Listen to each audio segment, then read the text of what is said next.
Our nuptial hour draws on apace. 4 happy days bring in another moon, but oh, methinks how slow this old moon wanes. She lingers my desires like to a stepdame or a dowager, long withering out to young man's revenue. 4 days will quickly steep themselves in night. 4 nights will quickly dream away to time. And then with the moon, like to a silver bow new bent in heaven, shall behold the night of our solemnities. Go, Philostrate, struck the Athenian youth to merriment. Awake the Perth and nimble spirit of mirth. Turn melancholy forth to funerals. The pale companion is not for our pomp.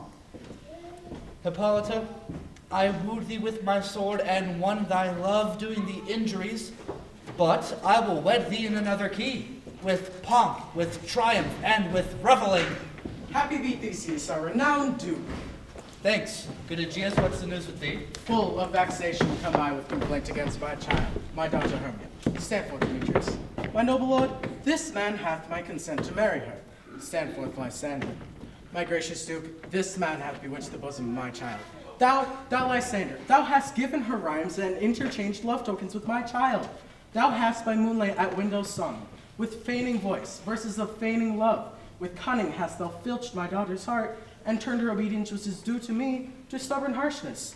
And my gracious Duke, be it so she will not hear before your grace consent to marry with Demetrius, I beg of the ancient privilege of Athens. As she is mine, I may dispose of her, which shall either be to this gentleman or to her death, according to our law immediately provided in that case. What say you, Hermia? Be advised, fair maid, to you your father should be as a god. One whom composed your beauties, yea, and one to whom yours but of form in wax, by him imprinted and within his power to leave the figure or to disfigure it. Demetrius is a worthy gentleman. So is Lysander. In himself he is, but in this kind, wanting the other's voice, your father's must be held the worthier. I would my father looked but with my eyes. Rather your eyes must with his judgment look. I do entreat your grace to pardon me. I know not by what power I am made bold, nor how it may concern my modesty, in such a presence here to plead my thoughts. But I beseech your grace to know the worst that may befall me in this case, if I refuse to wed Demetrius. Either to die the death, or to abjure forever the society of men. Therefore, fair Hermia, question your desires. Know of your youth, examine well your blood. For if you yield not to your father's choice, you can endure the livery of a nun. For I to be in shady cloister mewed, to live a barren sister all your life, chanting faint hymns to the cold, fruitless moon. Thrice blessed they that master so their blood to undergo such maiden pilgrimage. But earthlier happy is the rose distilled, than that which withering on the virgin thorn grows, lives, and dies in single blessedness. So will I grow, so live, so die, my lord, ere I will yield my virgin patent up to his lordship, whose unwished yoke my soul consents not to give sovereignty. Take time to pause, and by the next new moon, the sealing day betwixt my love and me, for everlasting bond of fellowship. Upon that day, either prepare to die for disobedience to your father's will, or else wed Demetrius as he would, or on Diana's altar to protest for austerity and single life. Relent, sweet Hermia. And Lysander, yield thy praised title to my certain right. You have her father's love, Demetrius. Let me have Hermia's. Do you marry him? Scornful Lysander, true, he hath my love, and what is mine shall render him. And she is mine, and on my right of her, I do estate unto Demetrius. I am, my lord, as well derived as he, as well possessed. My love is more than his. My fortunes every way as fairly ranked, if not with vantage, as Demetrius. And, which is more than all these boasts can be, I am beloved of beauteous Hermia. Why should not I then prosecute my right? Demetrius, and I'll avouch to his head, made love to Neader's daughter Helena, and won her soul. And she, sweet lady, devoutly dotes in idolatry upon this spotted and inconstant man. I must confess that I've heard so much, and with Demetrius thought to have spoke thereof, but being overfull of self-affairs, my mind did lose it. But Demetrius come, and Aegeus come along, I have some private schooling for you both. For you, fair Hermia, look you arm yourself to fit your fancies to your father's will, or else the law of Athens yields you up, which by no means we may extenuate, to death, or to a vow of single life. Come, Hippolyta. What cheer, my love? Demetrius and Aegeus, come along. I must employ you in some business against our nuptial, and confer you in something that nearly concerns yourselves. With duty and desire will follow you.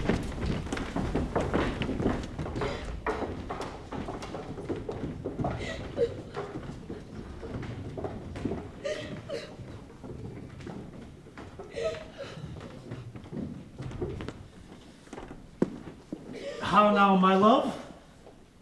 Why is your cheek so pale?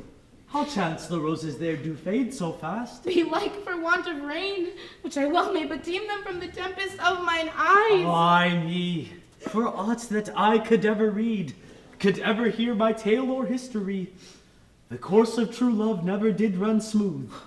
But either it was different in blood, Oh, cross!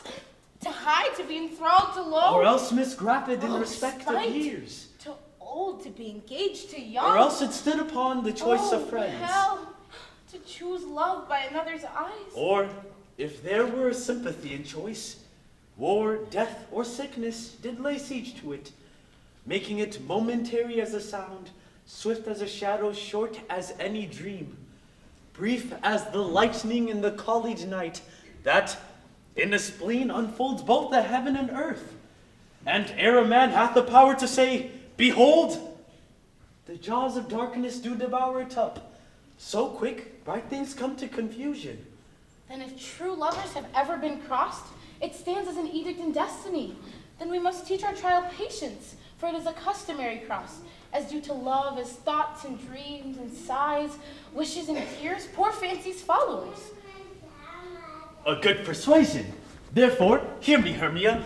I have a widow aunt, a dowager of great revenue, and she hath no child. From Athens is her home remote 7 leagues, and she respects me as her only son. There, gentle Hermia, may I marry thee, and to that place the sharp Athenian law cannot pursue us.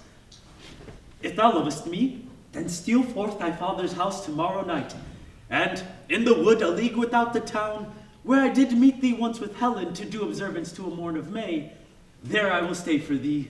My good Lysander, I swear to thee by Cupid's strongest bow, by his best arrow with the golden head, by the simplicity of Venus's doves, by knitted souls and prosperous loves, by all the vows that ever men have broke, in number more than ever woman spoke.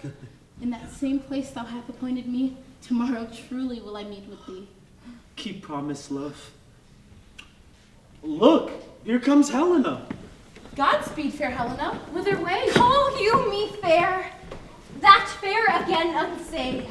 Demetrius loves your fair, happy fair. Your eyes are lodestars, and your tongue sweet air more tunable than lark to shepherd's ear. When wheat is green, when hawthorn buds appear, a sickness is catching, oh, where favor so. Yours I would catch, fair Hermia, ere I go.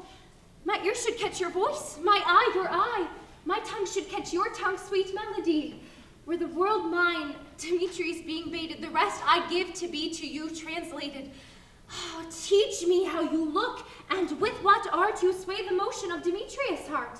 I frown upon him, yet he loves me still. Oh, that your frowns could teach my smiles such skill. I give him curses, yet he gives me love. Oh, that my prayers could such affection move. The more I hate, the more he follows me. The more I love, the more he hateth me. His folly, Helena, is no fault of mine. None but your beauty. Were that fault were mine. Take comfort. He no more shall see my face. Lysander and myself will fly this place. Helen, to you our minds we will unfold. Tomorrow night, when Phoebe doth behold her silver visage in the watery glass, decking with liquid pearl the bladed grass, a time when lovers' flights thou still conceal, through Athens' gates have we devised to steal. And in the wood, where often you and I, upon faint primrose beds, were wont to lie, emptying our bosoms of their counsel sweet, there my Lysander and myself shall meet, and thence from Athens turn away our eyes to seek new friends and stranger companies. Oh, farewell, sweet playfellow.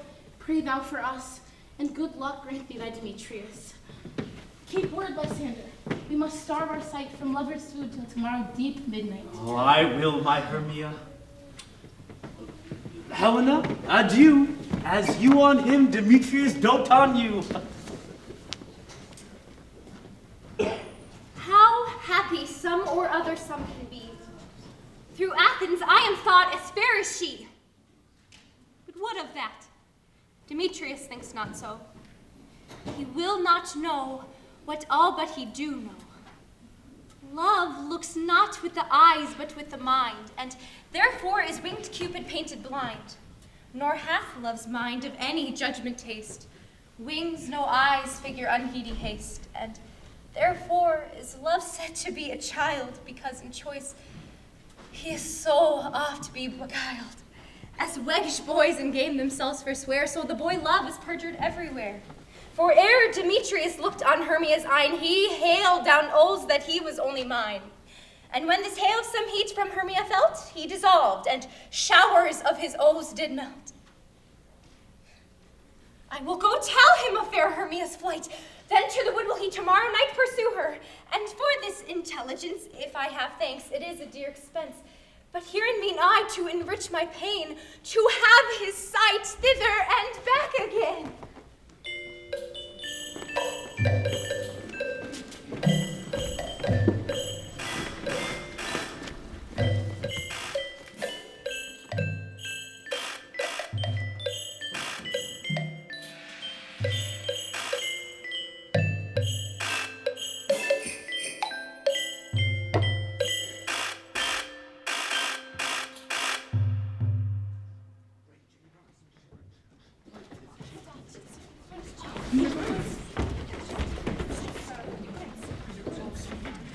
Is all our company here?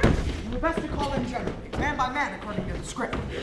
Here's the scroll of every man's name, which is sought fit through all Athens to play in our interlude before the Duke and the Duchess on his wedding day at night. First, good Peter Quinn, say what the play treats on, then call forth your actors, and so grow to a point. Mary, our play is the most lamentable comedy and cruel death of Pyramus and Thisbe. What? Pyramus and Bisbee. No, Pyramus and Thisbe. Pyramus and Frisbee. Pyramid and Thisne, a very good piece of work, I assure you, and a merry. Now, good Peter Quince, call forth your actors by the scroll. Masters, spread yourselves. No, spread yourselves.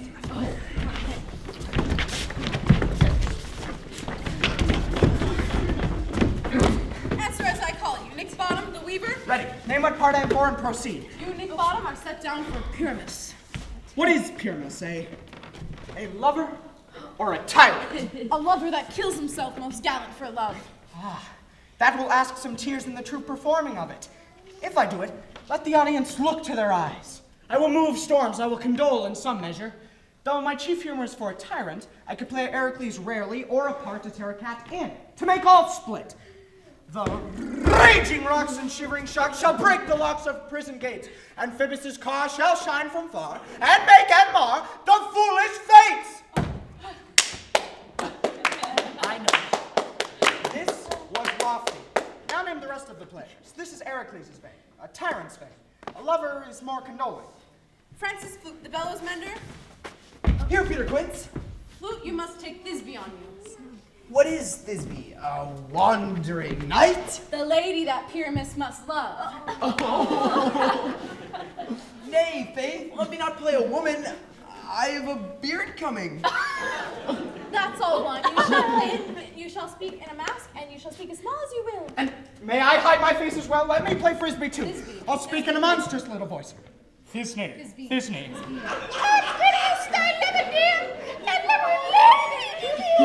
No, you shall play no part but Pyramus, and Flute you Thisbe. I'll proceed. Robin Starveling, the tailor. Here, Peter Quince. Robin Starveling, you must play Thisbe's mother. Tom Snout, the tinker. Here, Peter Quince. You, Pyramus's father, myself, Thisbe's father, and Snug the joiner, the lion's part, and I hope here is a play fitted. Have the part written, pray if it be given to me, for I am slow of study. You shall do it extempore, for it is nothing but roaring. And may I play the lion too? Please, I would roar that I would do any man's heart good enough to hear me. I would roar that I would make the Duke say, let him roar again, roar! And you shall do it too terribly that you are frightened the ladies, and they would shriek, and that would would be enough to hang us all. Yeah, thou hang us, every mother's son. I grant you, friends, if I should fright the ladies out of their wits, they'd have no discretion but to hang us. But I will aggravate my voice so that it is as soft as any sucking dove. And Twarny Nightingale. No, you shall play no part but Pyramus, for Pyramus is a sweet-faced man, a proper man, as one shall see in summer's day, a most lovely, gentleman-like man. Therefore, you must needs play Pyramus. Well, I will undertake it. What beard do I best to play it in? Why, what you will. I could discharge it in either your purple ingrain beard, your orange tawny beard, or your crown-colored beard, your perfect yellow. Some of your French crowns have no hair at all, and you shall play it barefaced. But, masters, here are your parts, and I am to entreat you, request you, and desire you to call them by tomorrow night and meet me in the palace wood a mile without town. There we will rehearse. For if we meet in the city, we should be dodged with company and our devices known. In the meantime, I'll draw a bill of property such as our play wants. I pray you, fail me not. There we will meet and rehearse most obscenely and courageously. Take pains, be perfect. Adieu. At the Duke's Oak we meet. Enough, hold the cut bowstrings.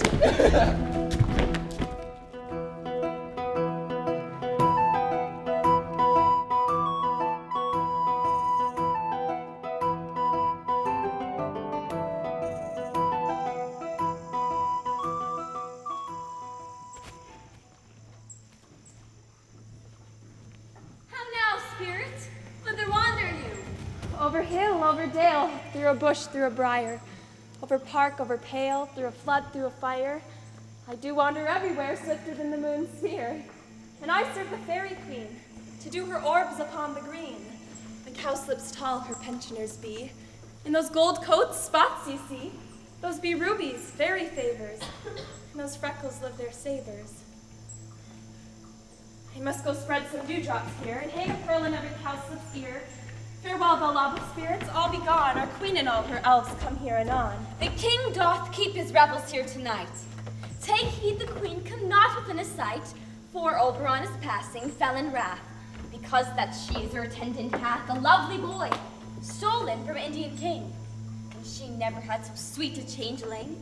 And jealous Oberon would have the child. Night was trained to trace the forest wild, but she perforce withholds the boy, crowns him with flowers, and makes him all her joy. And now, they never meet. And Grover Green or Fountain Clear or spangled starlight sheen, but they do swear that all their elves for fear creep into acorn cups and hide them there. Either I mistake your shape in making quite, or you are that shrewd and knavish sprite, called Robin Goodfellow. Are you not he that frights the maidens of the villagery? Skim milk and sometimes labor in the quern, and bootless make the breathless housewife turn, and sometimes make the drink to bear no barn. Mislead night wanderers, laughing at their harm. Those that hobgoblin call you in sweet puck. You do their work and they shall have good luck. Are you not he? Thou speakest aright, I am that merry wanderer of the night. I just to Oberon and make him smile, when I a fat and bean-fed horse beguile, nay, in likeness of a filly foal, and sometime I lurk into a gossip's bowl, the very likeness of roasted crab. And when she drinks against her lips, I bobbin on her with her dewlap pour the ale. The wisest aunt, telling the saddest tale, and sometime a 3-foot stool mistaketh me, then slip I from her bum, down topple she, and Taylor cries and falls into a cough. Oh, and the whole choir, they hold their hips and laugh, and wax in their mirth and knees and swear. A merrier hour was never wasted here. But Droom Fairy, here comes Oberon, and here my mistress. Would that he were gone.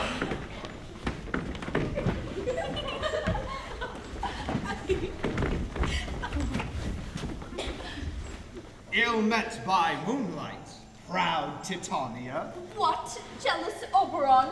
Fairy skip hence, I have forsworn his bed and company. Tarry, rash wanton, am I not thy lord? Then I must be thy lady, but I know when thou hast stolen away from the fairyland, and in the shape of corn sat all day, playing on pipes of corn and versing love to amorous Phillida. Why art thou here? Come from the farthest deep of India, but But that forsooth the bouncing Amazon, your buskin mistress and warrior love to Theseus must be wedded, and you come to give their bed joy and prosperity. How canst thou thus for shame, Titania?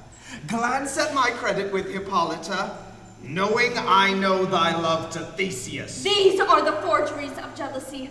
And never since Midsummer spring meet we on hill, in dell, forest, or mead, by pay fountain or rushy brook, or in the beached margins of the sea to dance our ringlets to the whistling wind. But with thy brawls thou hast disturbed our sport. The human mortals want their winter here. No night is now with him or carol blessed. Therefore the moon, the governess of flood, pale in her anger, washes all the land that rheumatic diseases do abound. And this same prodigy of evil comes from our debate. From our dissension, we are their parents and original. Do you? Amend it then. It lies in you. Why should Titania cross her Oberon? I do but beg a little changeling boy to be my henchman. Set your heart at rest. The fairy land lies not the child of me. His mother was voters of my order. Full often hath she gossiped by my side, and sat with me on Neptune's yellow sands, marking the infiltrators of the flood, when we have laughed to see the sails conceive and grow big-bellied with the wanton wind, which she with pretty and with swimming gait following, her wound enriched with my young squire, would imitate, and sail upon the land, to fetch me trifles and return again, as from a voyage rich with merchandise. But she, being mortal, of that boy did die. And for her sake do I rear up her boy. And for her sake I will not part with him. How long within this wood intend you stay? Perchance till after Theseus' wedding day. If you will patiently dance in our rounds and see our moonlight revels, go with us. If not, shun me and I will spare your homes. Give me that boy and I will go with thee. Not for thy fairy kingdom. Fairies away, we shall chide downright if I longer stay. Well, go thy way. Thou shalt not from this grove till I torment thee for this injury. My gentle Puck, come hither. Thou rememberest, since once I sat upon a promontory, and heard a mermaid on a dolphin's back, uttering such dulcet and harmonious breath, that the rude sea grew civil at her song, and certain stars shot madly from their spheres to hear the sea maid's music. I remember. That very time I saw, thou couldst not, flying between the cold moon and the earth, Cupid, all armed, a certain aim he took, at a fair vestal throned by the west, and loosed his love shaft smartly from his bow, as it should pierce 100,000 hearts. But marked I were the bolt of Cupid fell. It fell upon a little western flower, before milk white, now purple with love's wound. And maidens call it love in idleness. Fetch me that flower, the herb I sued thee once. The juice of it on sleeping eyelids laid will make a man or woman madly dote upon the next live creature that it sees. Fetch me this flower and be thou here again, ere the Leviant can swim a league. I'll put a girdle round about the earth in 40 minutes. Having once this juice, I'll watch Titania while she is asleep, and drop the liquor of it in her eyes. The next thing then she waking looks upon, be it on lion, or bear, or wolf, or bull, on meddling monkey, or on busy ape, she shall pursue it with the soul of love. And ere I take this charm from off her sight, as I can take it with another herb, I'll make her render up her page to me. But who comes here? I am invisible, and I will overhear their conference. I love thee not, therefore pursue me not. Where is Lysander and fair Hermia? Thou toldst me they were stolen unto this wood, and here I am, enrolled within this wood, for I cannot meet mine Hermia. Hence, get thee gone and follow me no more. You draw me, you hard-hearted adamant, but you draw not iron, for my heart is as true as steel. Leave you your power to draw, and I shall have no power to follow you. Do I entice you? Do I speak you fair? Or rather, do I not, in plainish truth, tell you I do not, nor I cannot love you. And for that do I love you the more. I am your spaniel. And Demetrius, the more you beat me, I will fawn on you. Use me but as your spaniel. Spurn me, strike me, neglect me, lose me. Only give me leave. Unworthy as I am to follow you, what worser place can I beg in your love than to be used as you use your dog? Tempt not too much the hatred of my spirit, for I am sick when I do look on thee. And I am sick when I look not on you. You do impeach your modesty too much. To leave the city and commit yourself into the hands of one who loves you not, to trust the opportune of the night in the ill-consoled desert place with the rich worth of your virginity. Your virtue is my privilege. For that it is not night when I do see your face. Therefore I think I am not in the night, nor doth this wood lack worlds of company. For you and my respect are all the world. Then how can it be said that I am alone when all the world is here to look on me? I'll run from thee and hide me in the brakes, and leave thee to the mercy of wild beasts. The wildest hath not such a heart as you. Run when you will, the story shall be changed. Apollo flies and Daphne holds the chase. The dove pursues the griffin. The mild hen makes speed to catch a tiger, bootless speed, when cowardice pursues and valor flies. I will not stay thy questions, let me go. Or if thou follow, do not believe, but I shall do thee mischief in the wood. Aye, in the temple, in the town, in the field, you do me mischief. Oh, aye, Demetrius, you wrongs do set a scandal on my sex. We cannot fight for love as men may do. We should be wooed and were made not to woo. I'll follow thee and make a heaven of hell to die upon the hands I love so well. Fare thee well, nymph. Ere he do leave this grove, thou shalt fly him, and he shall seek thy love. Hast thou the flower there, welcome wanderer? Aye, there it is. I pray thee, give it to me. I know a bank where the wild thyme blows, where ox lips and the nodding violet grows, quite over canopy with luscious woodbine, with sweet musk roses, and with eglantine. There sleeps Titania some time of the night, lulled in these flowers with dances and delight. And with the juice of this I'll streak her eyes and make her full of hateful fantasies. Take thou some of it, and seek through this grove. A sweet Athenian lady is in love with a disdainful youth. Anoint his eyes, but do it when the next thing he espies may be the lady. Thou shalt know the man by the Athenian garments he hath on. Affect it with some care that he may prove more fond on her than she upon her love, and meet me here ere the first cock crow. Fear not, my lord, your servant shall do so.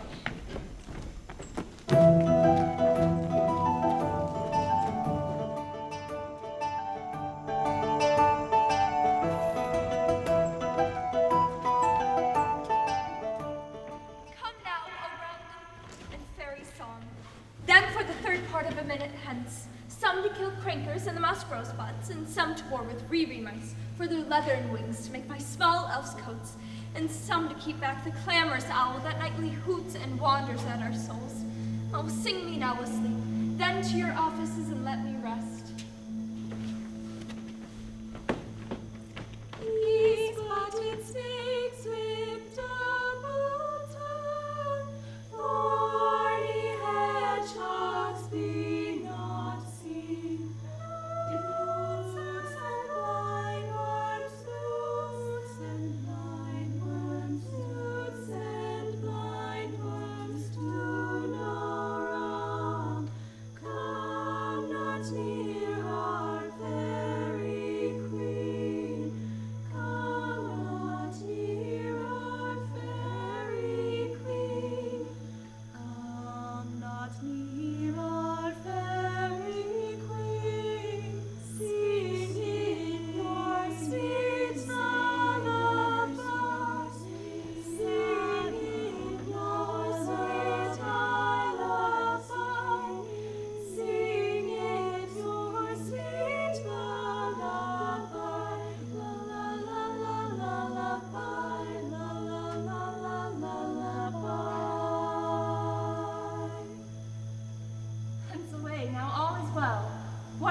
stand said to them.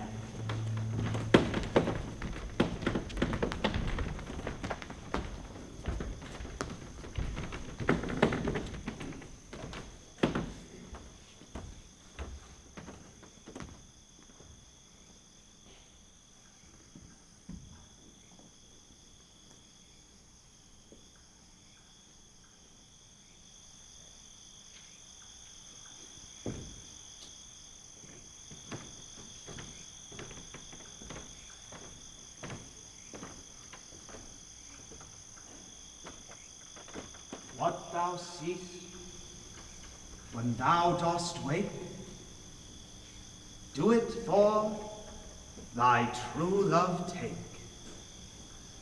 Love and language for his sake, be it ounce or cat or bear, pard or boar with bristled hair.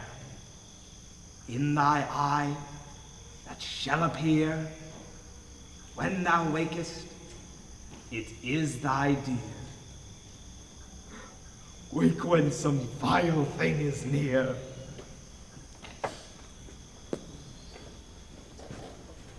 Fair love, you faint with wandering in the wood, and to speak troth, I have forgot our way. We'll rest us, Hermia, if you think it good, and tarry for the comfort of the day. Be it so, Lysander. Find you out of bed, for I upon this bank will rest my head.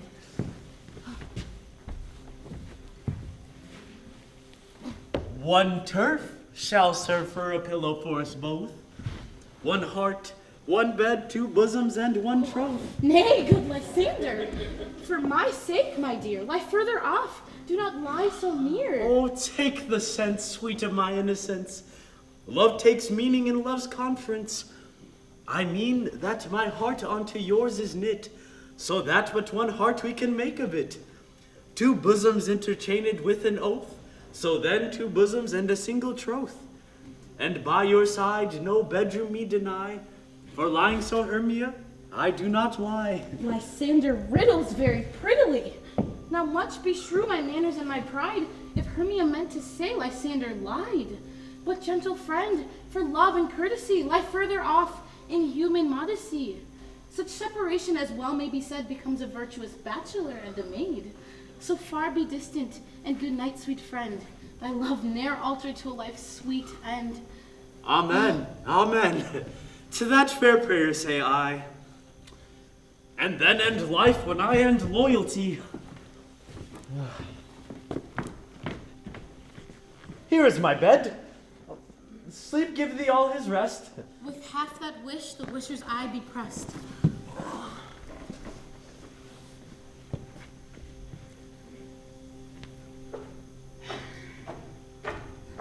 Through the forest have I gone, but Athenian found I none, on whose eyes I might approve this flower's force and stirring love. Night and silence, who is here? Weeds at Athens he doth wear. This is he, my master said, that spies the Athenian maid.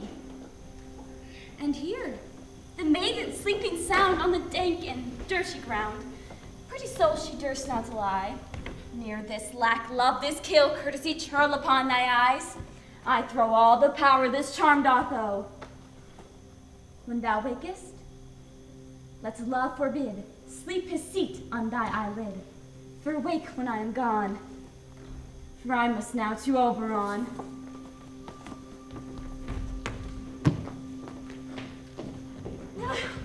Stay, though thou kill me, sweet Demetrius. I charge thee hence and do not haunt me thus. Oh, wilt thou, darkling, leave me? Do not so. Stay on thy peril, I alone will go. I am out of breath in this fond chase. The more my prayer, the lesser is my grace. Happy is Hermia, wheresoe'er she lies, for she hath blessed and attractive eyes. How came her eyes so bright? Not with salt tears, if so mine eyes are oftener washed than hers. No, I am as ugly as a bear, for beasts that meet me run away for fear. What wicked and dissembling glass of mine made me compare to Hermia's fiery eye? But who is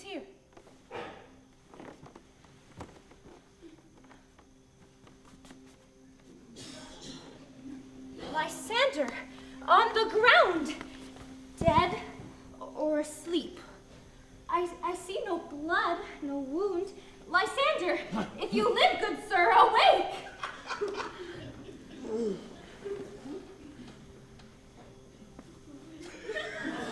And run through fire I will for thy sweet sake. Transparent Helena, nature shows art that through thy bosom makes me see thy heart. Where is Demetrius? Oh, how fit a word is that vile name to perish by my sword. Do not say so, Lysander. Say not so.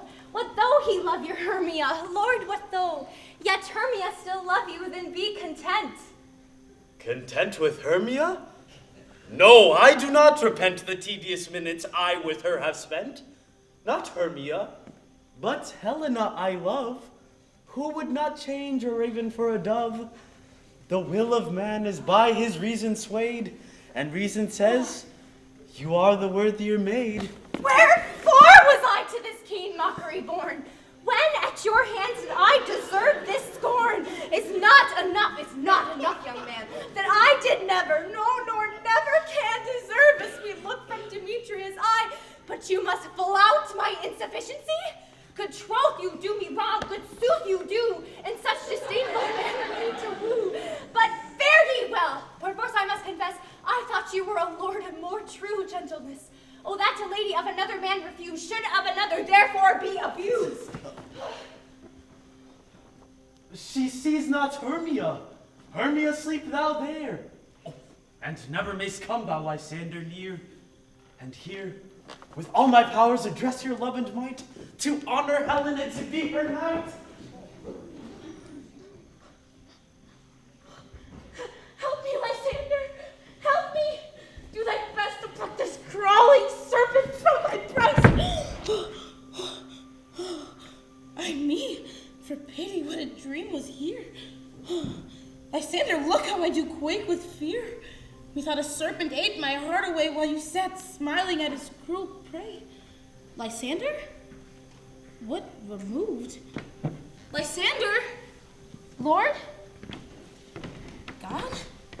Out of hearing, no sound, no word. Alack, where are you? Speak, and if you hear, speak of all loves. I swoon almost with fear. No? Then I will perceive you art nigh. Either death or you will find immediately.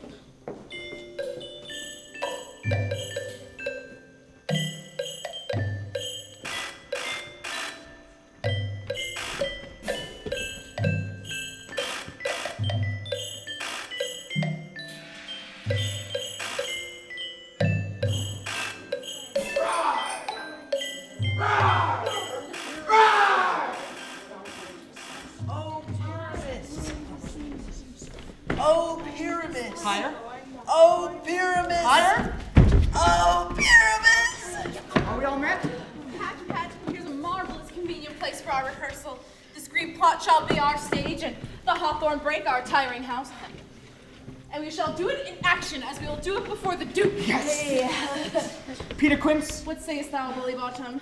there are things in this comedy of Pyramus and Thisbe that will never please. First, Pyramus must draw his own sword to kill himself, which the ladies cannot abide. How answer you that? By your lake in a parlous fear. What? I believe we must leave the killing out when all is said and done. Not a whit. No. I have a device that will make all well. Write me a prologue, and let that prologue seem to say we will do no harm with our swords, and for the more better assurance of the audience, tell them that I, Pyramus? And not Pyramus, but Bottom the Weaver.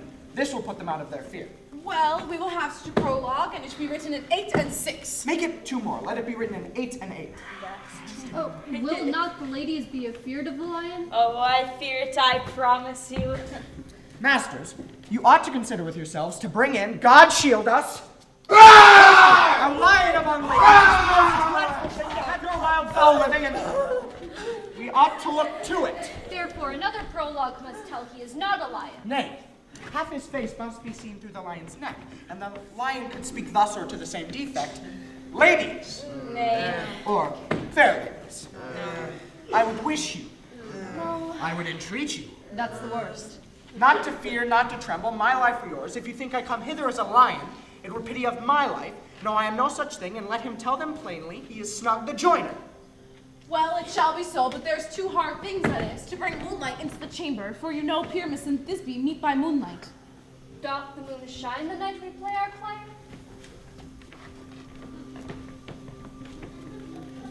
A calendar! A calendar! Check the almanac. Find out moonshine! Find out moonshine! It's gotta be around here somewhere. It's not here. Oh, yeah. Oh, Peter, you always lose these things. I get that over here. All right.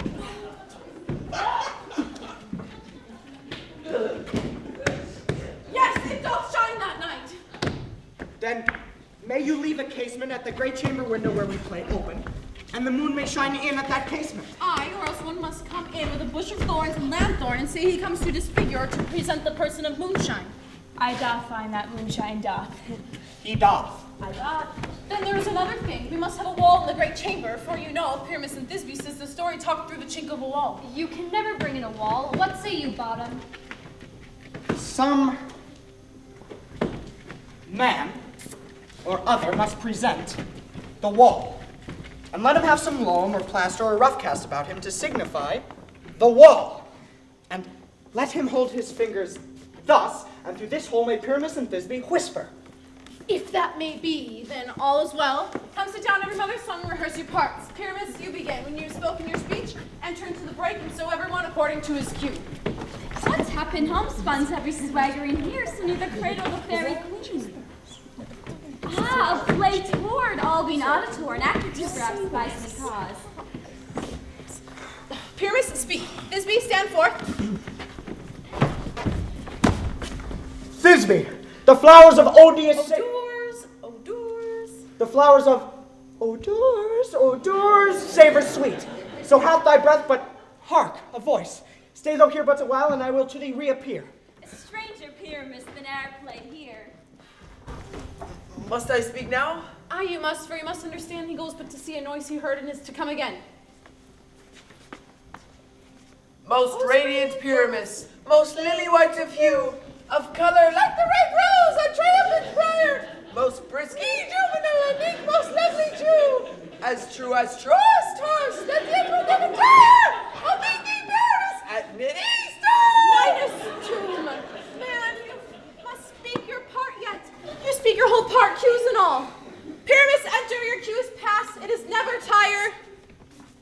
As truest horse that yet would never tire! If I were fair, his needs were only thine. Oh, monsters so strange! Playmasters, flymasters, help! I'll follow you. I'll lead you right around, through bog, through bush, through brake, through briar. Sometime a horse I'll be, sometime a hound, a hog, a headless bear, and sometime a fighter. And neigh and bark and grunt and roar like horse, hound, hog, bear, fired every turn. Why do they run away? This is a knavery of them to make me afeard.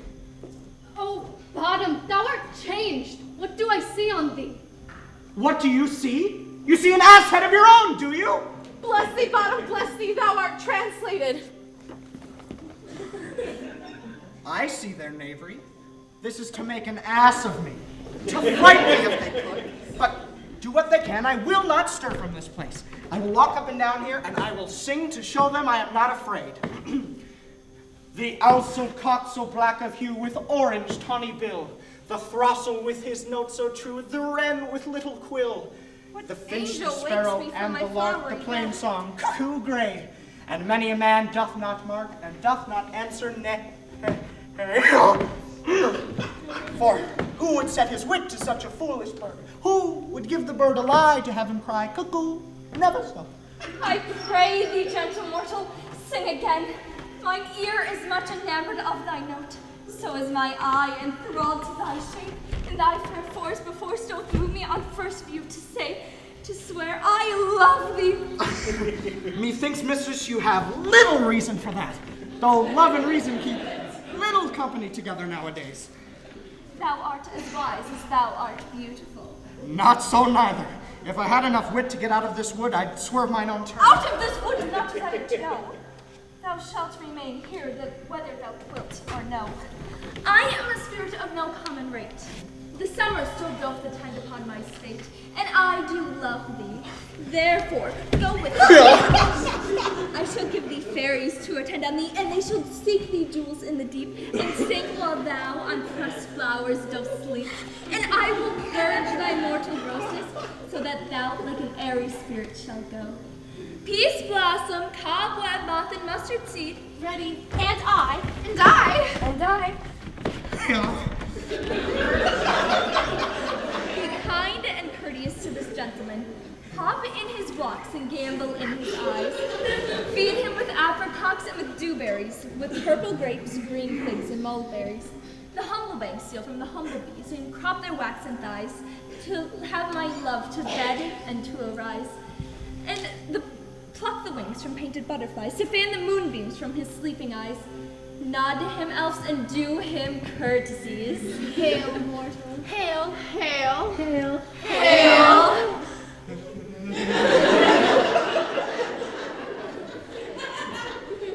I cry your worship's mercy. Heartily, I beseech your worship's name. Cobweb. Good Master Cobweb, if I cut my finger, I shall make bold with you. Your name, honest gentleman? Peas Blossom. Good Master Peas Blossom, commend me to Mistress Squash, your mother, and Master Peas God, your father. I shall desire you of more acquaintance. Your name, I beseech you, sir? Mustard Seed. Good Master Mustard Seed, I know your patience well. Many a giant ox beef hath devoured many a gentleman of your house, and I promise you your kindred hath made eyes of butter here now. I shall desire you of more acquaintance. Come, lead him to my bower. The moon, methinks, looks with a watery eye, and when she weeps, weeps every little flower, lamenting some enforced chastity. Tie up my love's tongue, bring him silently.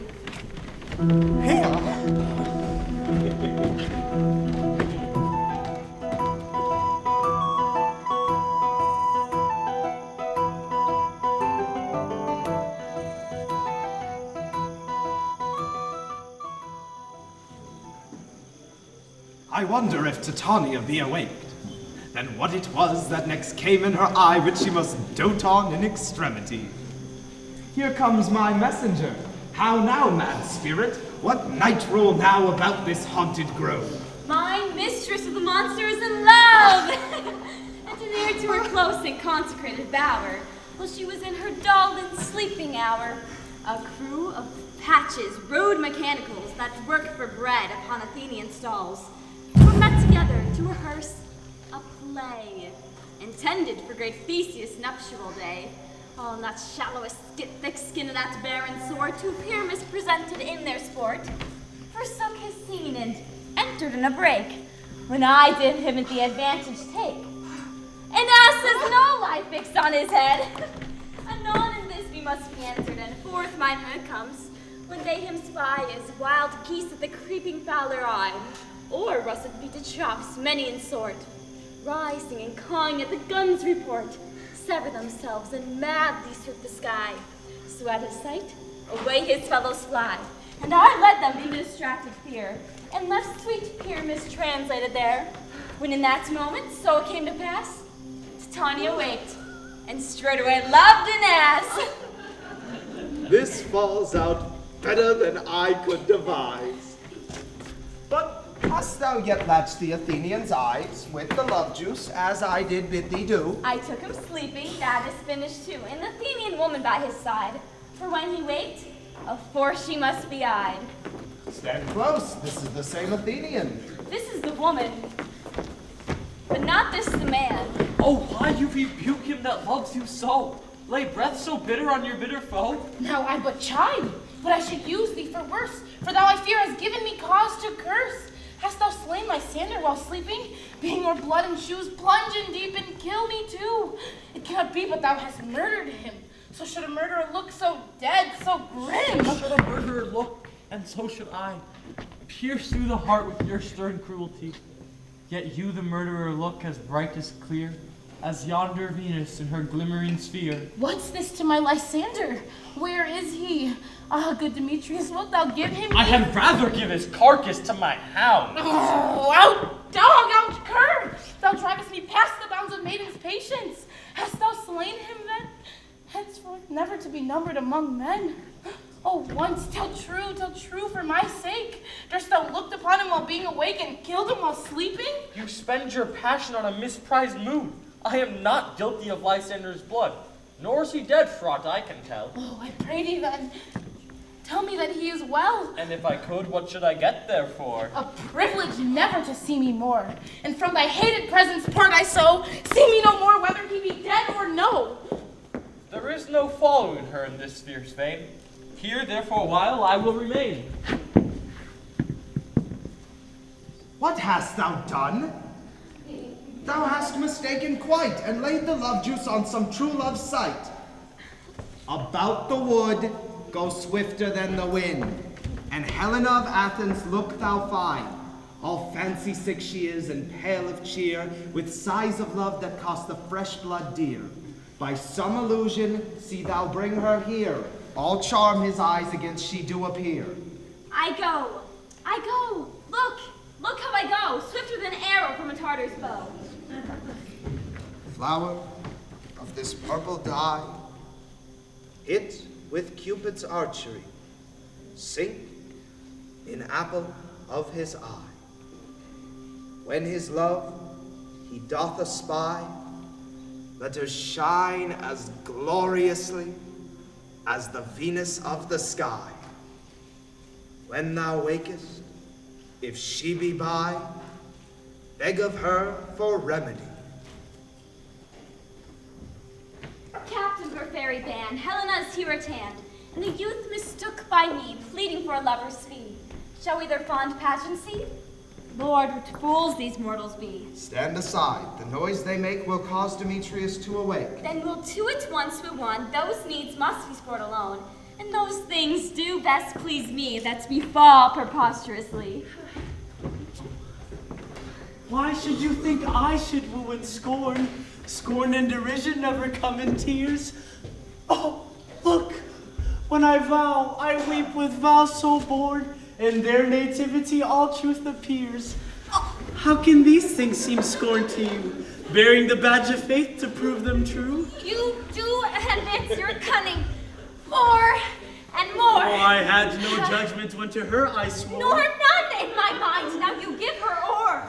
Demetrius loves her, and he loves not you. Oh, Helen, goddess nymph, ever divine, to what my love shall compare thine eyes? Crystal is muddy, all ripe and show. Thy lips, those kissing cherries, tempting grow. Oh, spite! Oh, hell! I see you all are bent to set against me for your merriment. If you were civil and knew courtesy, you would not do me thus. Can you not hate me as I know you do, but you must join in souls to mock me too? If you were men, as men you are in show, you would not use a gentlemanly soul to vow and swear and superpraise my part, when I am sure you hate me with all your heart. Oh, a trim exploit, a manly enterprise to conjure tears up in a poor maid's eyes. With your derision, none of a noble sort would so offend a virgin and extort a poor soul's patience, all to make you sport. You are unkind, Demetrius. Be not so, for you love Hermia. This you know, I know. And here, with all goodwill, with all my heart, in Hermia's love I yield you up my part, and yours of Helen to me bequeath, whom I do love, and will do till my death. Never did mockers waste more idle breath. Lysander, keep thy Hermia, I will none. If e'er I loved her, all that love is gone. My heart to her, but as death lies sojourn, and now to is it home return, there to remain. Oh, Helen, it is not so. Despair is not the fate thou dost not know. Lest of thy apparel thou abide, dear. Look, where comes thy love? Yonder is thy dear. Thou art not by mine eye, Lysander, found. Mine ear, I thank it, brought me to thy sound. But why unkindly dost thou leave me so? Why should he stay whom love doth press to go? What love could press Lysander from my side? Lysander's love, that would not let him bide. Oh, fair Helen, who morn glids the night, than all yon fiery O's and eyes of light. Why seekest thou me? Could not this make thee know the hate I bear thee made me leave thee so? Speak not as you think. It cannot be. Whoa! She is one of this confederacy. Now I perceive they have conjoined all three to fashion this false sport in spite of me. Injurious Hermia, most ungrateful maid, have you conspired? Have you with these contrived to bait me with this foul derision?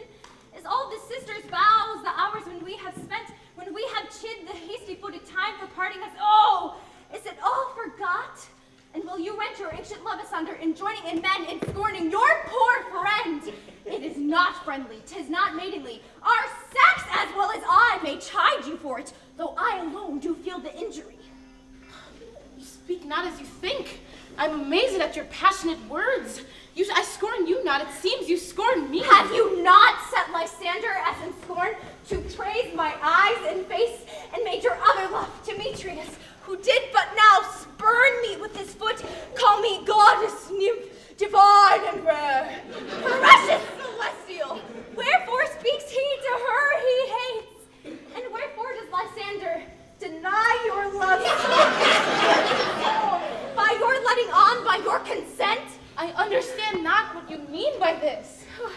I do persever, counterfeit sad marks, make mouths upon me when I turn my back, wink each at other, hold the sweet jest up. This sport, well carried, shall be chronicled, but fare ye well, 'tis partly my own fault, which death or absence soon shall remedy. Oh, stay, gentle Helen, hear my excuse. My love, my life, my soul, fair Helen. Oh, excellent! Sweet, do not scorn her so. If she cannot entreat, I can compel. Thou canst compel no more than she entreat. Thy threats have no more strength than her weak prayers. Helen, I love thee. By my life I do. I swear this by which I will lose for thee. To prove him false that says I love thee not. I say I love thee more than he can do. If thou say so, withdraw and prove it too. Quick, come. Lysander, where to tinsel this? Away, you Ethiop! No, you'll see me, brother. Take on as you would follow. Yet, come on. You are a tame man. Go. Hang out, thou cat! Thou bird vile thing! Let's loose or I will shake thee from me like a serpent. Why hast thou grown so rude? What changes this sweet love? Thy love? Out, tawny Tartar, out. Out, loathed medicine, hated poison, hence. Do you not jest? Yes, sooth, and so do you. Demetrius, I will keep my word with thee. I would I had your bond, for I perceive a weak bond holds you. I'll not trust your word. What? Should I hurt her? Strike her? Kill her dead? Although I hate her, I will not harm her so. What can you do me greater harm than hate? Hate me, wherefore? Oh, what news, my love? Am I not Hermia? Are you not Lysander? Since night you loved me, yet since night you left me. Oh, why then you left me? Oh, the gods forbid, in earnest shall I say. I, by my life, and never did desire to see thee more. Therefore, be out of hope, of question, of doubt. Be certain nothing truer. 'Tis no jest that I do hate thee. And love Helena. Oh, me, you juggler! You younger blossom, you thief of love! What have you come by night and stole my love's arms from the thine-eyed faith? Have you no modesty, no maiden shame, no touch of bashfulness? What will you tear impatient answers from my gentle tongue? Fie, you counterfeit! You puppet, you! Why so? I that way goes sleep. Our perceived hath made compare between our statures. She hath urged her height, and with her personage, her tall personage, she hath prevailed with him. What have you grown so high in his esteem because I'm so dwarfish and so low? How low am I, thou painted? No! Speak! How low am I? I am not yet so low that my nails can reach into thine eyes. I pray you, though you mock me, gentlemen, let her not strike me. I was never cursed. I have no gift at all in truishness. You may perhaps think that because she is something lower than myself, that I can match her. Lower! Hark again! Good Hermia, do not be so bitter with me. I evermore did love you, Hermia, did ever keep your counsel, never wronged you, save that love unto Demetrius. I told him of your self unto this wood. He followed you. For love, I followed him. But now you will let me go. Back to Athens where I bear my folly back. Let me go. You will see how simple and how fond I am. Why get you gone? Who is that hinders you? A foolish heart I leave here behind. What, with Lysander? With Demetrius. Be not afraid. She shall not harm thee so, Helen. No, sir, she shall not, though you take her part. When she's angry, she's keen and shrewd. She was a vixen when she went to school, and though she be little, she is fierce. Little again? Nothing but flow and little. Why will you suffer her to flout me thus? Let me come to her. Ah! Get you gone, you dwarf! You minimus of hindering Notgrass maid! You bead, you acorn! You are too officious in her behalf that scorns your services. Let her alone, speak not of Helena, or if thou dost intend never so little show of love to it, thou shalt abide it. Now she holds me not. Now follow if thou darest to see whose right of thine or mine is most in Helen. Follow, nay, I'll go with thee, chief by jowl. You, mistress, all this coil is long of you. I will no longer trust you, nor longer stay in your cursed company. Your hands than mine are quicker for a fray. My legs are longer, though, to run away! I am amazed and know not what to say. This is thy negligence. Still thou mistakest, or else committest thy knaveries willfully. Believe me, King of Shadows, I mistook. Did you not tell me I should know the man by the Athenian garments he had on? And so far, Pyramus proves my enterprise that anointed Athenians' eyes. And so far, am I glad it did its sort. This their jangling I esteem a sport. Thou seest these lovers seek a place to fight. He therefore, Robin, overcast the night. The starry welkin cover thou anon with drooping fog as black as Anchoron, and lead these testy rivals so astray as one not come within another's way. Like to Lysander, sometime frame thy tongue, then stir Demetrius up with bitter wrong, and sometime rail thou like Demetrius, and from each other look thou lead them thus, till o'er their brows death confronting sleep with leaden legs and batty wings doth creep, then crush this herb into Lysander's eye, whose liquor hath this virtuous property to take from thence all error with his might, and make his eyeballs roll with wonted sight. When they next wake, all this derision shall seem a dream and fruitless vision, and back to Athens shall the lovers wend, with league whose date till death shall never end. Whiles I in this affair do thee employ, I'll to my queen and beg her Indian boy, and then I will her charmed eye release from monsters' view, and all things shall be peace. My fairy king, this must be done with haste. The night swift dragons cut the clouds full fast. But notwithstanding haste, make no delay. We may effect this business yet ere day.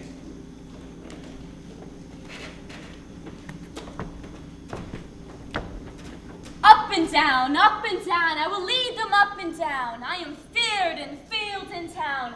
Goblin, lead them up and down. Ooh, here comes one. Where art thou, proud Demetrius? Here. Speak thou now. Drawn and ready, where art thou? I will be with thee straight. Follow me then to plainer ground. Lysander, speak again. Thou run away, thou coward, art thou fled? Speak. In some bush, where dost thou hide thy head? Thou coward, art thou bragging to the stars, telling the bushes thou lookest for wars, and wilt not come? Come, recreant, come, thou child, I'll whip thee with the rod, who is defiled that draws a sword on thee. Yea, art thou there? Follow my voice, will try no manhood here. He goes before me, yet still dares me on. When I come where he calls, then he is gone. The villain is far lighter heeled than I. I followed fast, but faster he did fly. That fallen am I in this dark uneven way. and here will rest me. Come, thou gentle day, for if but once thou show me thy gray light, I'll find Demetrius and revenge this spite. Ho, ho, ho, coward, why comest thou not? Abide me if thou darest, for while I walk, thou runnest before me shifting every place, and dares not stand nor look me in the face. Where art thou now? Come hither, for I am here. Nay, then thou walkest me, thou shalt buy this dear. If ever thy face by daylight see, now go thy way. Faintness constraineth me to measure out my length on this cold bed. By day's approach, look to be visited. Oh, weary night, long and tedious night, abate thy hours. Shine comforts from the east, that I may back to Athens by daylight, from these that which my poor company detest. Sleep, that sometimes shuts up sorrow's eye, steal me a while from mine own company. Yet but three, come one more. Two of both kinds makes up four. And here she comes, cursed and sad. Cupid is a knavish lad, thus to make poor females mad. Never so weary, never so in woe, bedabbled with dew and torn with briar. No further crawl, no further go. My legs can keep no pace with my desires. Here will I rest me till the break of day. Heavens shield Lysander if they mean a fray. On the ground, sleep sound. I'll ply to your eye a gentle lover's remedy. When thou wakest, thou takest true delight in thy sight of thy former lady's eyes.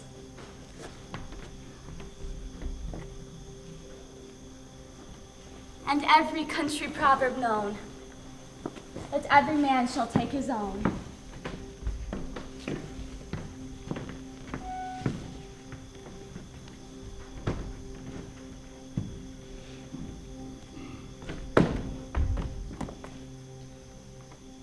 And in your waking shall be shown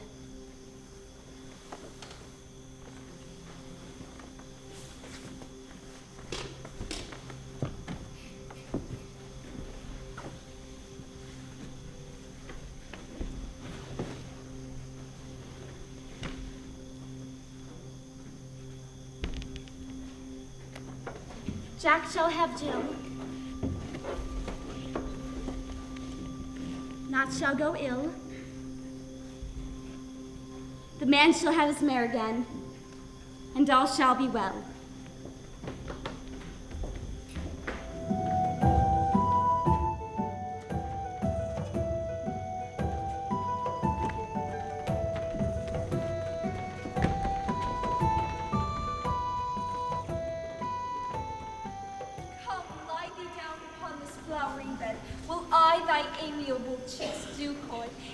Musk roses in thy sleek, smooth head, and kiss thy fair, large ears, my gentle joy. Where's Peace Blossom? Ready. Scratch my head, Peace Blossom. Here. Where's Monsieur Cobweb? Ready. Monsieur Cobweb, good Monsieur, get your weapons ready in hand and kill me a red-hipped humblebee on top of a thistle. And, good Monsieur, bring me the honey bag. Do not fret yourself too much in this action, Monsieur, for I would be loath to have you overflown with the honey bag, Signor. Where's Mustard Seed? Ready. Monsieur Mustard Seed, pray you leave your meat. What you will. Nothing to help cover a cobweb, to scratch. I must to the barber's, for methinks I'm marvelous hairy about the face. And if a hair do but tickle me, I'm such a tender ass, I must scratch. What wilt thou hear some music, my sweet love? I have a reasonable good ear in music. Let's have the tongs and the bones. Or say, sweet love, what thou desirest to eat. Truly, a peck of pot. I could munch your good dry oats, for methinks I have a hankering for a bottle of hay. Sweet hay, hath no fellow. I have a venturous fairy that shall seek the squirrel's hoard and fetch thee new nuts. I'd rather a handful or two of dried peas, but I pray let none of your people stir me, for I have an exposition of sleep come upon me. Sleep thou, and I will wind thee in my arms. Fairies be gone and be always away. So dote the woodbine, the sweet honeysuckle gently in twist. The female ivy sown brings the barky fingers of the elm. Oh, how I love thee, how I dote on thee. Here.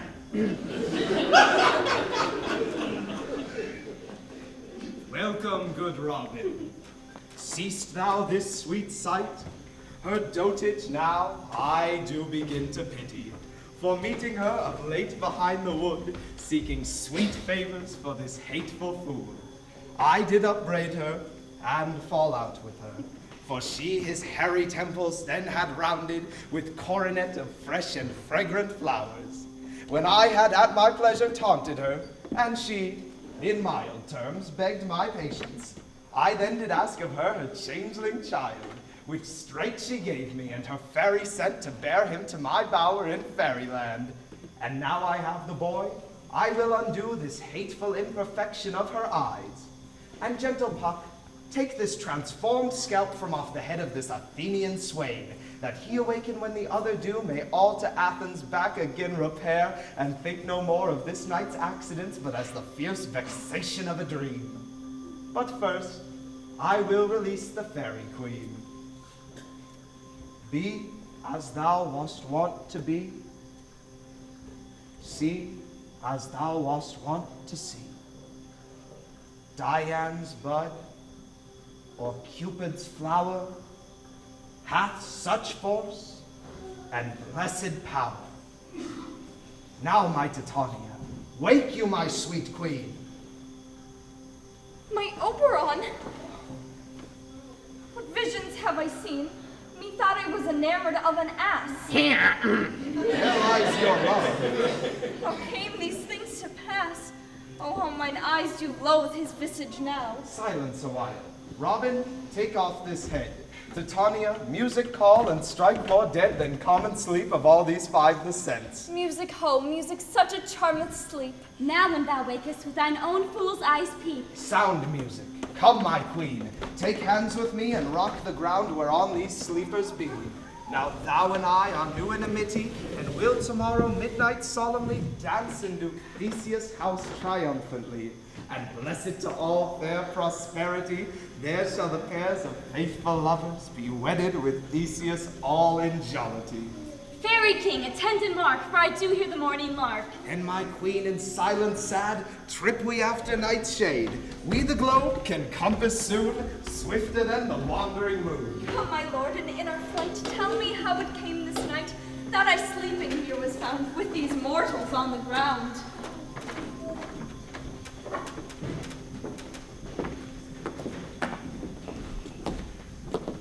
Go! One of you find out the forester. We will, fair queen, up to the mountain's top, mark the musical confusion of hounds and echo in conjunction. I was with Hercules and Cadmus once, when in a wood of Crete they bayed the bear with hounds of Sparta. Never did I hear such gallant chiding. For besides the groves, the skies, the fountains, every region near seemed all one mutual cry. I never heard so musical a discord, such sweet thunder. My hounds are bred out of the Spartan kind, so flued, so sanded, and their heads are hung with ears that sweep away the morning dew, crook-kneed and dew-lapped like Thessalian bulls. But soft, what nymphs are these? My lord, this my daughter here asleep, this Lysander, this Demetrius. Is this Helena? Old Neater's Helena? I wonder if they're being here together. No doubt they rose up early to observe the rite of May. And, hearing of our intent, came here in grace of our solemnity. But speak, Aegeus, is this not the day that Hermia should give answer of her choice? It is, my lord. Go, bid the huntsmen wake them with their horns. Good morrow, friends!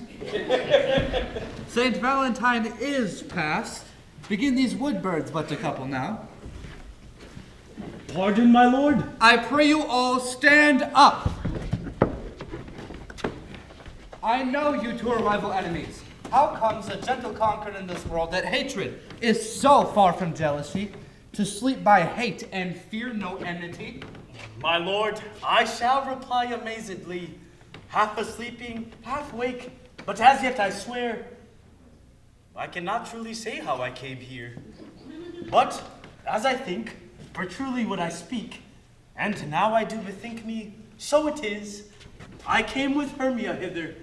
Our intent was to be gone from Athens, where we might, without the peril of the Athenian law, Enough, my lord, you have enough. I beg the law upon his head. He would have stolen away, they would have. Demetrius, thereby to have defeated you and me. You of your wife, and me of my consent that she should be your wife. My lord, fair Helen told me of their stealth, of this their purpose hither to this wood, and I hither followed them, fair Helen on fancy following me. But, my good lord, I wot not by what power, but by some power it is, my love to Hermia melted as the snow seems to me now, as the remnants of an idol god, which in my childhood I did dote upon. And all the faith, the virtue of my heart, the object and pleasure of mine eye, is only Helena. To her, my lord, was I betrothed ere I saw Hermia. But in sickness, that I loathe this food. But as in health, come to my natural taste, now I do wish it, love it, long for it, and will evermore be true to it. Fair lovers, you are fortunately met. Of this discourse I'll hear it none. Aegeus, I'll overbear your will. For in the temple, by and by with us, these couples shall eternally be knit. For the morning now is something worn, our purposed hunting shall be set aside. Away with us to Athens, 3 and 3, we'll hold a feast in great solemnity. Come, Hippolyta.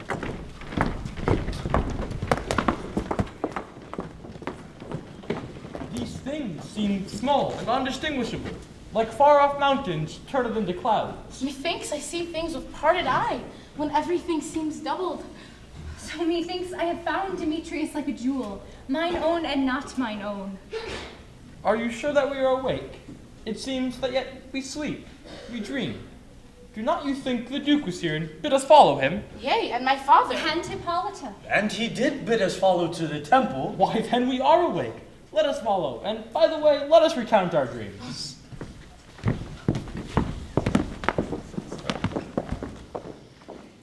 When my cue is called, I shall enter. Peter Quince, flute the bellows mendler, snout, snub, starveling. Why, the gods hence left me here asleep. I've had a most rare vision. I've had a dream past the wit of any man to say what a dream it was. Man would be an ass if he goes to expound what a dream it was. What methought I was, or methought I had. Man is a patched fool. His hands cannot taste, his tongue cannot feel, his eyes cannot hear, or his ears cannot see what I thought I was. I shall have Peter Quince write a ballad of this dream, and it shall be called Bottom's Dream, because it hath no bottom. And I shall sing it before the Duke at the latter end of the play, peradventure. Better yet, I'll sing it at his funeral.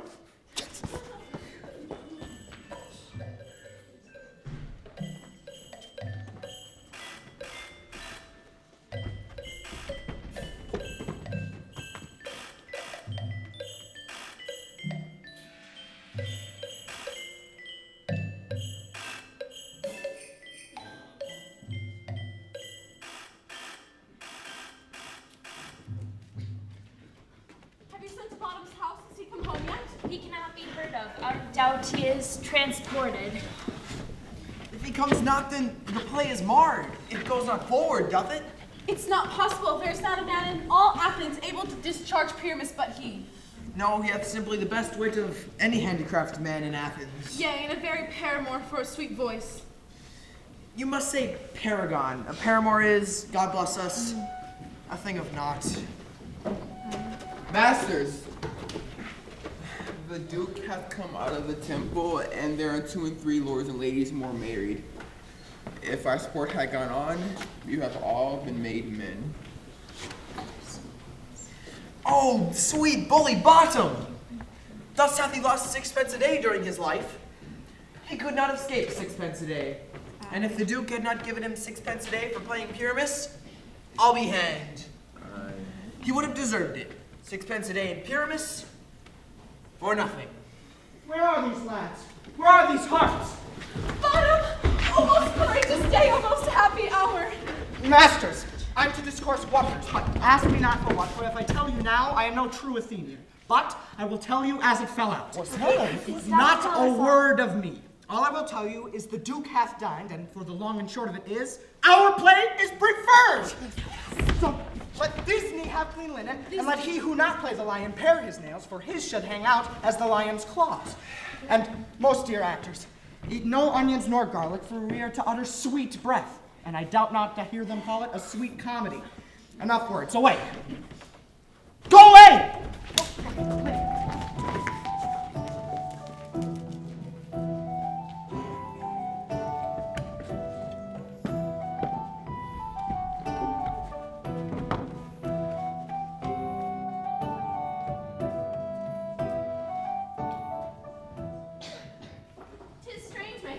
That these lovers speak of.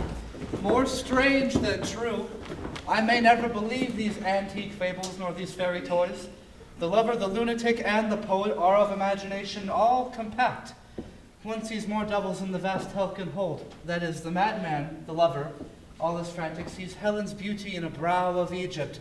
The poet's eye, in a fine frenzy of rolling, doth glance from heaven to earth, from earth to heaven, and as imagination bodies forth the forms of things unknown, the poet's pen turns them to shapes, and gives to every nothing a local habitation and a name. Oh, but here come the lovers, full of joy and mirth. Joy, gentle friends, joy and fresh days of love accompany your hearts. Wait in your royal walks, your board, your bed. Come now, what masks, what dances shall we have to wear away at this long age of 3 hours between our after supper and bedtime? Where is our usual manager of mirth? What revels are in hand? Is there no play to ease the anguish of a torturing hour? Call Philostrate. Here, mighty Theseus. Say, what abridgment have we for this evening? What mask? What music? How shall we beguile the lazy time, if not with some delight? There is a brief of how many sports are ripe. Make choice of which your highness will see first. The Battle of the Centaurs, to be sung by an Athenian eunuch to the harp. Well, none of that have I told my love and glory of my kinsman Hercules. The thrice 3 muses mourning for the death of learning, late deceased in beggary. That is some satire keen and critical, not sorting with a nuptial ceremony.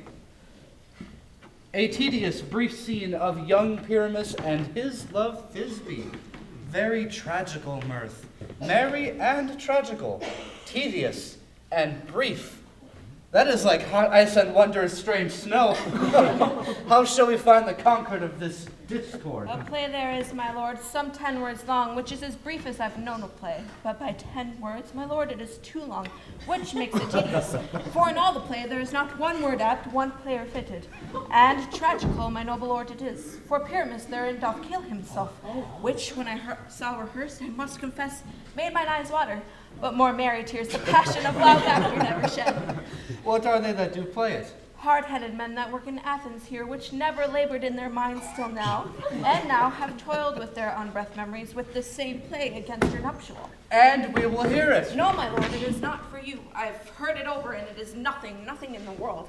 Unless if you can find their intents extremely stretched and conned with cruel pain to do you service. I will hear that play, for never anything can be amiss when simpleness and duty tender it. Go, bring them in, and take your places, ladies. I long not to see wretchedness o'ercharged and duty in his service perishing. Why, gentle sweet, you shall see no such thing. He says they can do nothing in this kind. The kinder we to give them thanks for nothing, our sport shall be to take what they mistake, and what poor duty cannot do, noble respect takes in might, not merit. So please, your grace, the prologue is addressed. Let him approach. If we offend, it is with goodwill that you should think we come not to offend, but with goodwill to show our simple skill. That is the true beginning of our end. Consider that we come but in despite. We do not come as minding to content you. Our true intent is all for your delight. The actors are at hand. The actors are at hand.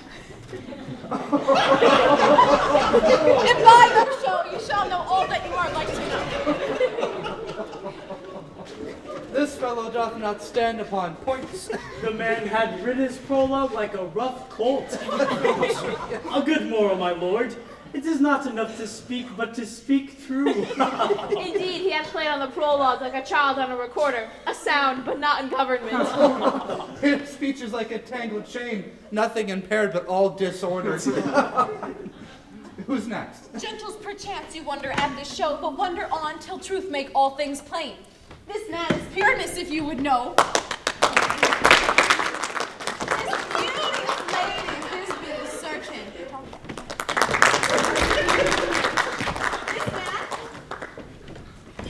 This man with lime and rough cast doth present wall, that vile wall which did these lovers sunder, and through wall's chink, where poor souls content to whisper.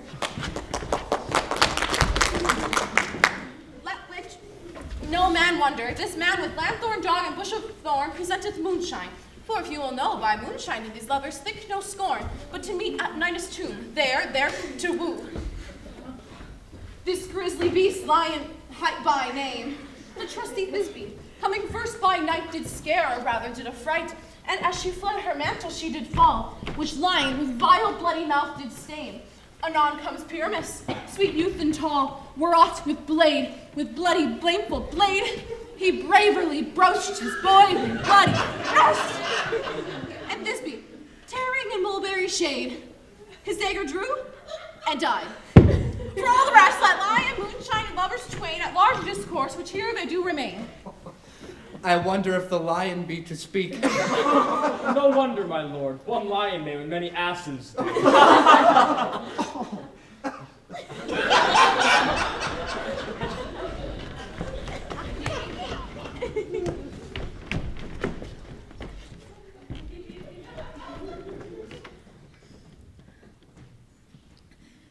In this same interlude, it doth befall that I once not by name present a wall, and such a wall as I would have you think that had in it a crannied hole or chink, through which the lovers Pyramus and Thisbe did whisper often very secretly. This loam, this rough cast, and this stone doth show that I am that same wall, the truth is so, and this the cranny is right and sinister, through which the fearful lovers are to whisper.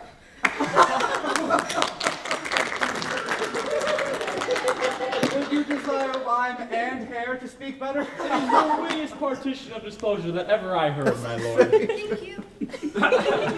Pyramus draws near the wall. Silence. Oh, grim looked night. Oh, night with hue so black. Oh, night which day ever art is not. Alack, alack, I fear my Thisbe's promises forgot. And thou, oh sweet, courageous wall, that standest between her father's ground and mine, show me thy chink, so I may blink through with mine eye. Thanks, courteous wall, love shield thee well for this, but what see I? No Thisbe do I see. Cursed be thy stones for thus deceiving me. The wall, methinks, being sensible, should curse again. No, in truth, sir, he should not. Deceiving me is Thisbe's cue. She is to enter now, and I'm to spy her through the hole of this wall. Will it? Yeah, yonder she comes.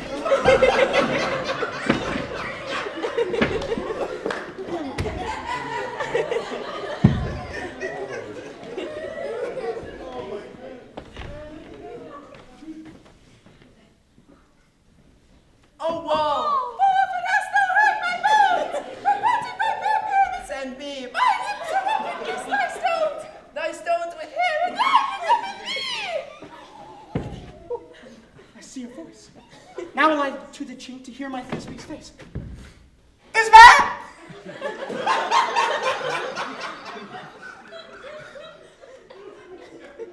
I love the what?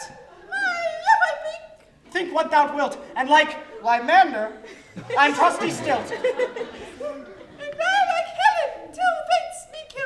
Oh, kiss me through the hole of this vile wall. I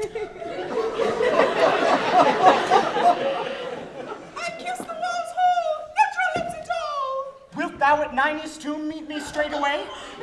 Time life, time death, I come without delay.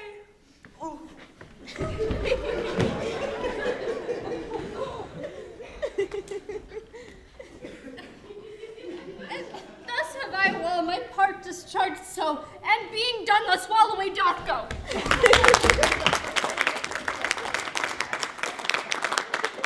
Now is the mural down between the two neighbors. No remedy, my lord, when walls are so willful to hear without warning. This is the silliest stuff that ever I heard. The best in this kind are but shadows. The worst are no worse if imagination amend them. It must be your imagination then, and not theirs. If we imagine no worse of them than they of themselves, they may pass for excellent men. Here come two noble beasts, a man and a lion.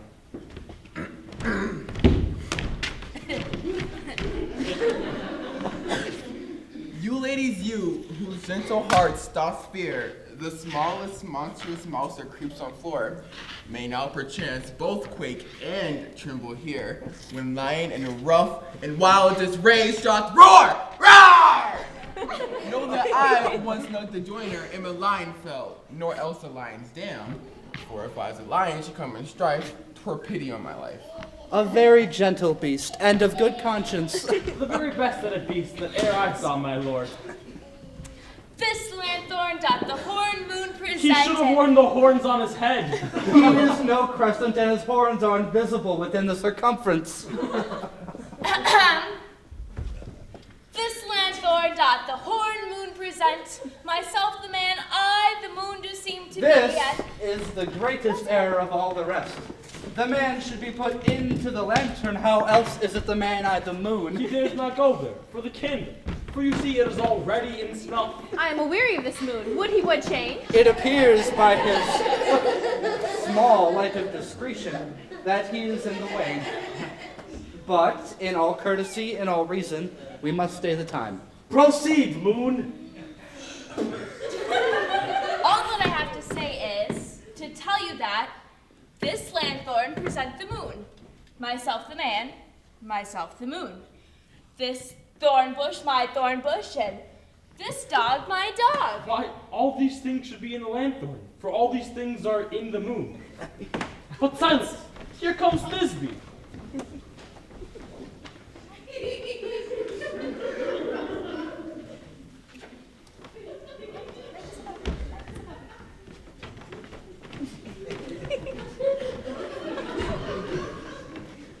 This is old Ninny's Ninus! tomb. Ninus' tomb. Ninus' tomb. Where is my love? Roar!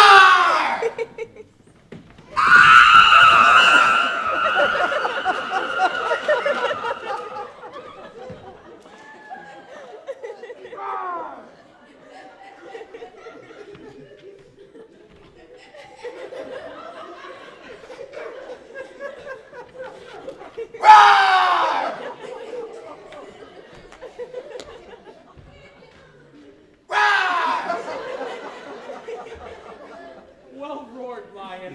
Well run, Thisbe. Well shown, moon. Truly, the moon shines with a good grace. Well mused, lion.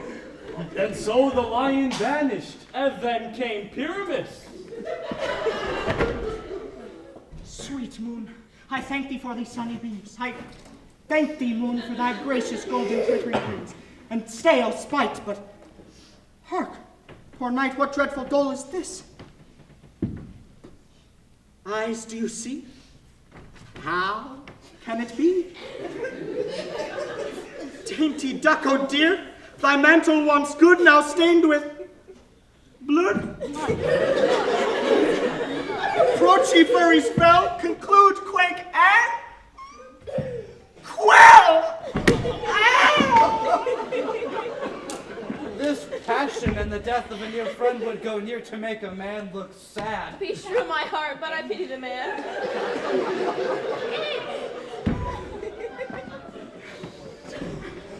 What didst thou, lion's frame, though he devoured my dearest Thisbe dear, who is...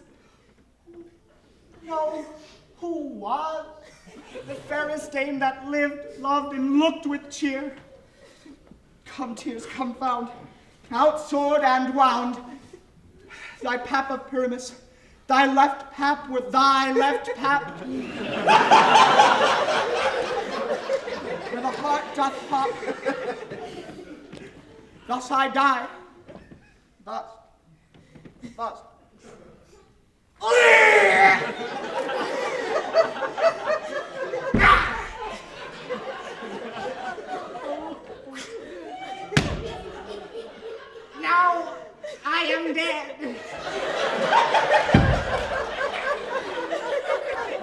Now I am fled. Moon, take thy flight. Tongue, lose thy sight. Thus I die. I die. Die!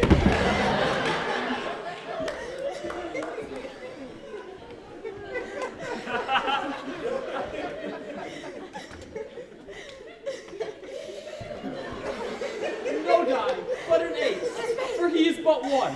Less than an ace, man, for he is dead. He is nothing. With the help of a surgeon, he might yet recover and prove an ass. How chance Mucha is gone before Thisbe comes back and finds her lover. She'll find him by starlight. Here she comes now, and her passion ends the play. Methinks she should not use a long or pitch of Pyramus. I hope she will be brief. A vote will turn the balance. Which Pyramus, which Thisbe for the better? He for a man, God warns us. She for a woman, God bless us. And she hath already spied him with those sweet eyes. Oh, and thus she means videlicet.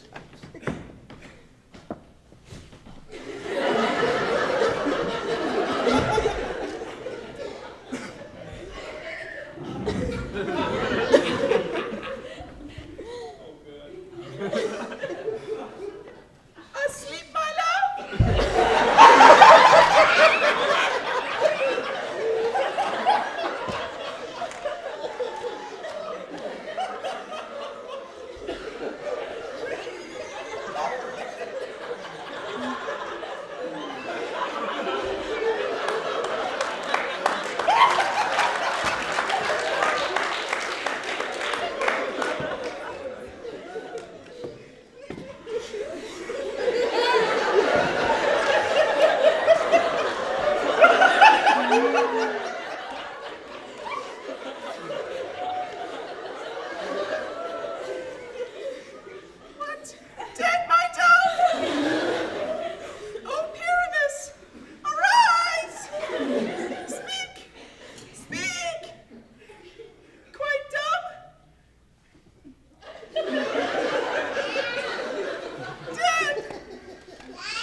bury the dead. I and Wall too. No, I assure you, sir, the one at heart. Would it help you to see the epilogue or a version act down? No, no epilogue, I pray you. For your play needs no excuse. Never excuse, for when the players are all dead, there needs none to be blamed. Mary, if he'd writ it, played Pyramus and hung himself on Thisbe's garter, it would have been a fine tragedy. Oh. And so it is. Truly. And very notably discharged. But come, O Bergamask, leave your epilogue alone.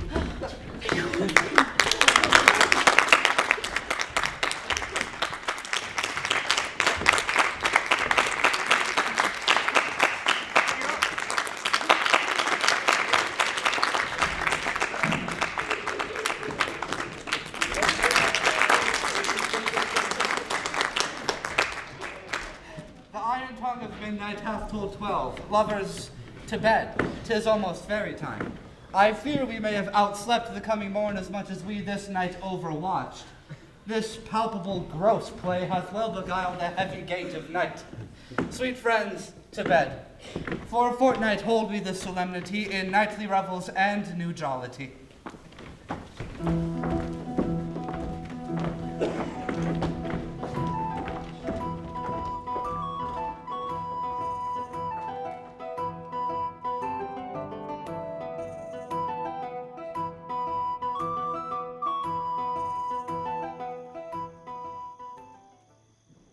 And now the hungry lion roars, and the wolf behowls the moon, whilst the heavy plowman snores, and all the weary tasks were done.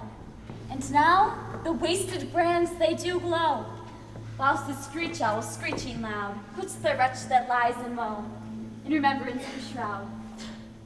And now it is time the night that all the graves gaping wide, everyone lets forth his sprite, and church-wide paths to glide. And we fairies that do run by the triplicate's team in presence of the sun, following darkness like a dream. Now, our frolic, not a mouse shall disturb this held house, for I am sent with broom before to sweep the dust behind the door. Through this house give glimmering light, by the dead and drowsy fire.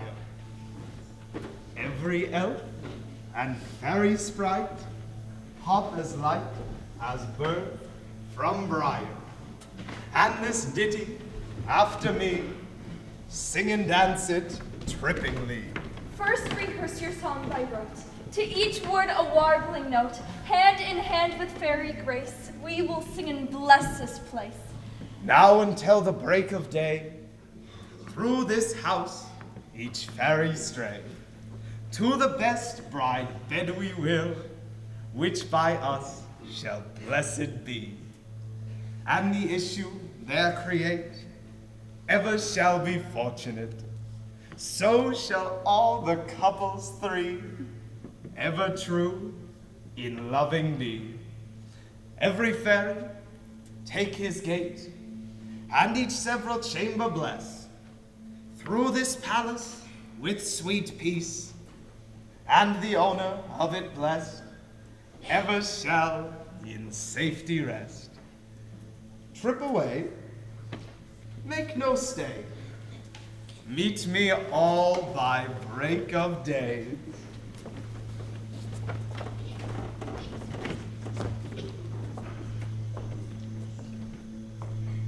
If we shadows have offended, think but this, and all is mended, that you have but slumbered here.